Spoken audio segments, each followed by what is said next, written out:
Saudari-saudara, ibu bapak yang dikasihi Tuhan, Injil hari Minggu biasa yang ke-33 ini diambil dari Injil suci Markus bab 13 ayat 24 sampai 32. Intisari dari bacaan Injil ini adalah pada akhir zaman kejahatan akan menyerang gereja secara massal.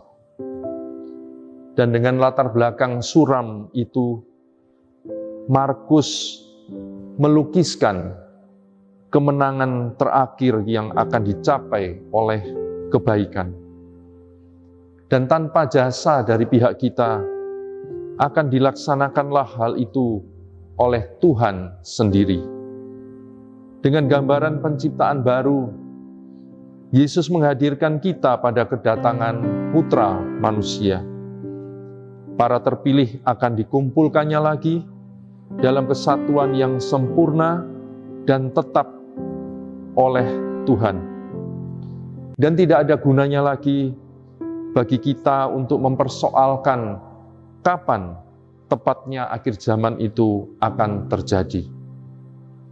Sejak Yesus memasuki sejarah umat manusia, setiap hari akan berakhir dengan keabadian. Saudari-saudara yang dikasihi Tuhan, seperti telah kita ketahui bahwa Injil Markus itu ditujukan kepada pendengar.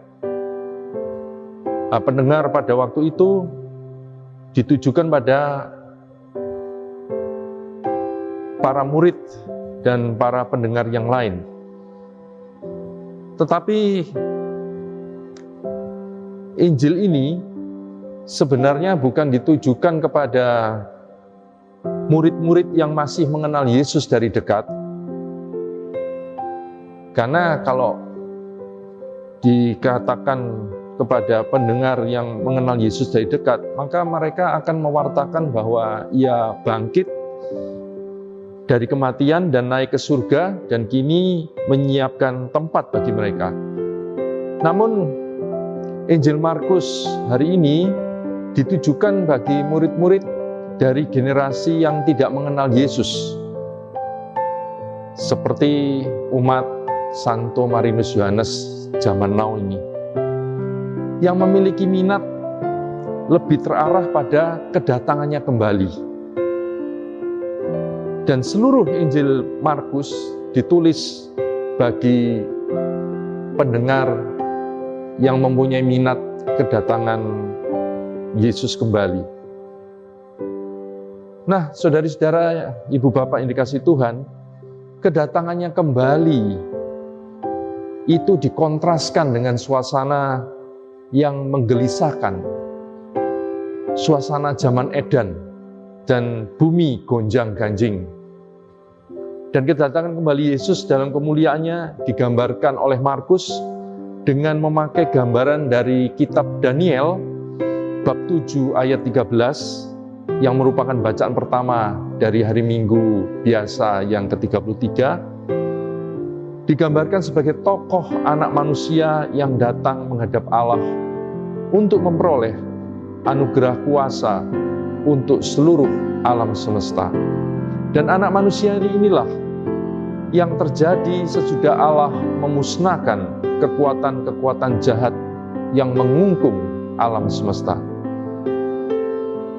Timbul pertanyaan, saudari-saudara yang dikasihi Tuhan, kemana dan dikemanakan kemanusiaan yang bobrok itu?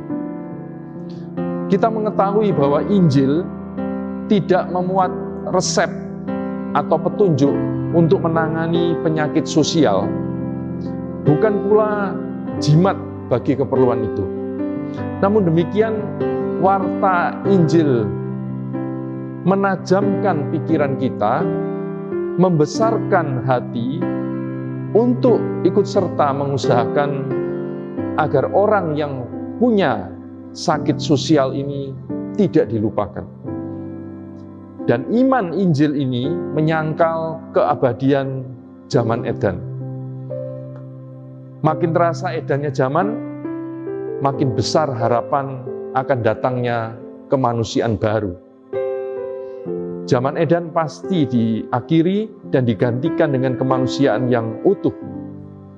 Dan itu disebabkan oleh kasih setia Tuhan yang terus bertahan. Nah, pertanyaan bagi refleksi kita, apa andil kita dalam mengentas sesama dari keadaan yang tidak manusiawi itu? Tuhan memberkati.